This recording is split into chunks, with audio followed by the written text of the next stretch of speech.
नमस्कार. आज आपण 29व्या श्लोकाचा अर्थ जाणून घेणार आहोत. अशा प्रकारे नित्य विज्ञानानंद घन असे आत्मतत्व सर्वत्र समभावाने पाहणे याचे महत्त्व व फल सांगून आता भगवंत पुढील श्लोकात त्याला अकर्ता म्हणून पाहणाऱ्याचा महिमा सांगत आहेत. श्लोक 29. प्रकृत्यैव च कर्माणि क्रियमाणानि सर्वशः यः पश्यति तथात्मानमकर्तारं स पश्यति. श्लोकाचा अर्थ: आणि जो पुरुष सर्व कर्मे सर्व प्रकारे प्रकृतीकडून केली जाणारी आहेत असे पाहतो आणि आत्मा अकर्ता आहे असे पाहतो, तोच खरा पाहतो. 3ऱ्या अध्यायातील 27व्या 28व्या श्लोकात व 14व्या अध्यायातील 19व्या श्लोकामध्ये सर्व कर्मे ही गुणांकडून केली जातात असे सांगितले गेले आहे. तसेच 5व्या अध्यायातील 8व्या व 9व्या श्लोकामध्ये सर्व इंद्रिये ही इंद्रियांच्या विषयांमध्ये वावरतात असे सांगितले आहे.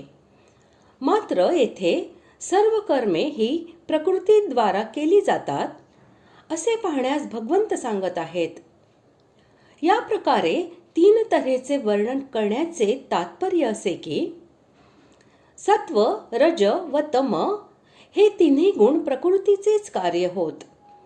सर्व इंद्रिये व मन, बुद्धी इत्यादी आणि इंद्रियांचे विषय हे सर्वही गुणांचेच विस्तार होत.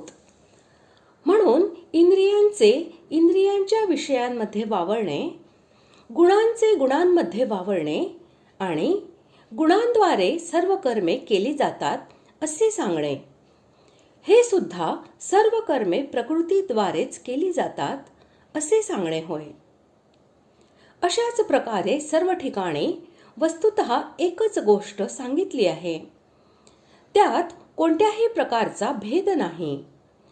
सर्व ठिकाणच्या म्हणण्याचे तात्पर्य हे आत्म्यामध्ये कर्तेपणाचा अभाव दाखवणे असे आहे. आत्मा हा नित्य, शुद्ध, बुद्ध, मुक्त आणि सर्व प्रकारे विकारांनी रहित आहे. प्रकृतीशी त्याचा काही संबंध नाही. म्हणून तो कोणत्याही कर्मांचा कर्ता नाही आणि कर्मांच्या फलाचा भोगताही नाही.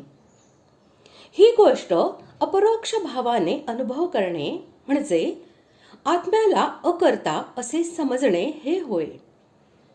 तसेच जो असे पाहतो तो यथार्थपणे पाहतो असे म्हणून त्याचा महिमा वर्णन केलेला आहे. याचे तात्पर्य असे की जो आत्म्याला मन, बुद्धी आणि शरीर यांच्या संबंधामुळेच सर्व कर्मांचा कर्ता व भोगता असे समजतो, त्याचे तसे पाहणे भ्रमयुक्त असल्याने चुकीचे आहे. अशा प्रकारे आज आपण 29व्या श्लोकाचा अर्थ जाणून घेतला. पुढील भागात आपण 30व्या श्लोकाचा अर्थ जाणून घेणार आहोत. धन्यवाद.